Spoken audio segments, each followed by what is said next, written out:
இரண்டு கையையும் இப்படி குவிக்கிறதுக்கு புத்த மதத்துல கஷோன்னு பேரு. கஷோ வணக்கத்துக்கு ஒரு பொருள் இருக்குதான். இடது கை நம்மளை குறிக்குமா, வலது கை இன்னொருத்தரை குறிக்குமா. இது எல்லாருமே தினந்தோறும் வாழ்க்கையில பயன்படுத்துங்க அப்படிங்கிறத அறிவுறுத்துறாங்க. அது யாரா வேணாலும் இருக்கலாம். கடவுளா இருக்கலாம், அல்லது சித்தர்களாக இருக்கலாம், அல்லது மூதாதைகளாக இருக்கலாம். கோபமான நபர்கள் கூட கோபம் சாந்தமடைறதுக்கு இது ஒரு நல்ல வழிமுறையா இருக்கு. இந்த கஷோ வணக்கத்தை பயிற்சி செய்யறதுக்கு வீட்டில் உங்களுக்குன்னு ஒரு இடத்தை ஒதுக்கிக்கணும். இதனால உங்களுடைய மனம் அமைதி அடையுது, உங்களுடைய அறிவுத்திறன் மேம்படுது. இது நம்மளுடைய ஆன்மாவையும் அமைதிப்படுத்துது. அதைத்தான் அவங்க வலியுறுத்தி சொல்றாங்க.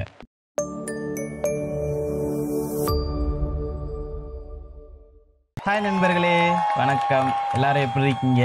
நான் ரொம்ப சூப்பரா இருக்கேன். The art of simple living புத்தகத்திலிருந்து இன்னைக்கு ஒரு அருமையான தகவல் உங்களுக்காக. அதுக்கு முன்னாடி நம்ம சேனலை சப்ஸ்கிரைப் பண்ணாதவங்க சப்ஸ்கிரைப் பண்ணிக்கோங்க.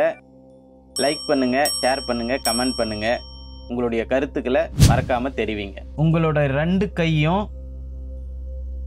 குவிங்க அப்படிங்கிறதான் இன்னைக்கு உண்டான தகவல். கஷோ வணக்கத்துக்கு ஒரு பொருள் இருக்குதான். இடது கை நம்மளை குறிக்குமா, வலது கை இன்னொருத்தரை குறிக்குமா, அதாவது நம்ம முன்னாடி இருக்கிறவங்களை குறிக்குமா. இது மரியாதைக்குரிய ஒரு செயலாகவும், அடுத்தவங்களுக்கு நம்ம ஒரு பிரார்த்தனை பண்றதுக்காகவும், இல்ல ஒரு சித்தர்களை வழிபடுறதுக்காகவும், அல்லது ஒரு கடவுளை வழிபடுறதுக்காகவும் நாம பயன்படுத்துறோம். இது எல்லாருமே தினந்தோறும் வாழ்க்கையில பயன்படுத்துங்க அப்படிங்கிறத அறிவுறுத்துறாங்க. எதனால, எதுக்கு அப்படின்னு கேட்டீங்கன்னா அதுக்கு அவங்களே விளக்கமும் சொல்றாங்க. என்னன்னு பாத்துருவோமா? இரண்டு கையையும் இப்படி குவிக்கிறதுக்கு புத்த மதத்துல கஷோன்னு பேரு. இதுல நம்மளுடைய இடது கை நம்மளை குறிக்குது, வலது கை ஆப்போசிட்ல நம்ம யாருக்கு வணங்குறோமோ அல்லது யாரை நினைச்சுக்கிறோமோ அவங்கள குறிக்குது. அது யாரா வேணாலும் இருக்கலாம். கடவுளா இருக்கலாம், அல்லது சித்தர்களாக இருக்கலாம், அல்லது மூதாதைகளாக இருக்கலாம். ஸோ யார் வேணாலும் இருக்கலாம். ஸோ நம்ம இந்த ரெண்டு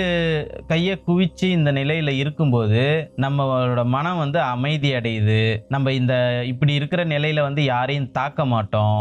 இப்படி நம்ம அடுத்தவங்க முன்னாடி மன்னிப்பு கேட்கும் போதும் அந்த கோபமான நபர்கள் கூட கோபம் சாந்தமடைறதுக்கு இது ஒரு நல்ல வழிமுறையா இருக்கு அப்படின்னு சொல்றாங்க. இந்த கஷோவினுடைய மகத்துவமே இதுதான் அப்படின்னு சொல்றாங்க. இந்த கஷோ வணக்கத்தை பயிற்சி செய்யறதுக்கு வீட்டில் உங்களுக்குன்னு ஒரு இடத்தை ஒதுக்கிக்கணும். அது பூஜை அறையா தான் இருக்கணும்ன்ற அவசியம் கிடையாது.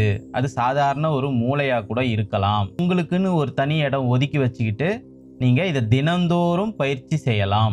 இதனால உங்களுடைய மனம் அமைதி அடையுது, உங்களுடைய அறிவுத்திறன் மேம்படுது. எல்லாமே சும்மா நீங்க கையை இப்படி குவிச்சு வச்சுக்கிட்டு தியானம் பண்ணலாம். அப்படி இல்லைன்னா உங்களுக்கு ஏதோ ஒரு சிந்தனைகளை நீங்க சிந்திச்சுக்கிட்டு இருக்கலாம். ஸோ இது தியானத்துல நம்ம எதுவும் சிந்திக்க கூடாது அப்படி கிடையாது. இது நீங்க ஏதாவது சிந்திச்சுட்டு இருக்கலாம், அப்படி இல்லைன்னா பிரார்த்தனை பண்ணலாம். அது மட்டும் இல்லாம இது நம்மளுடைய ஆன்மாவையும் அமைதிப்படுத்துது.